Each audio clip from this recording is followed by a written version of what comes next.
গেল ২৪ ঘন্টায় ডেঙ্গুতে ৩ জনের মৃত্যু হয়েছে। সারা দেশে হাসপাতালে ভর্তি হয়েছেন আরও ৮২৯ জন। সন্ধ্যায় স্বাস্থ্য অধিদপ্তরের বিজ্ঞপ্তিতে এসব তথ্য জানানো হয়। চলতি বছর এখন পর্যন্ত ডেঙ্গুতে মৃত্যুর সংখ্যা ১৪১।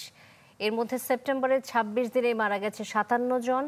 এখন পর্যন্ত ডেঙ্গুতে আক্রান্ত হয়ে ২৭,৩৮৪ জন হাসপাতালে ভর্তি হয়েছেন। বিজ্ঞপ্তিতে বলা হয়, গেল ২৪ ঘন্টায় ডেঙ্গু আক্রান্তদের মধ্যে ৩৫২ জন ঢাকা মহানগরের হাসপাতালগুলোতে ভর্তি হয়েছেন।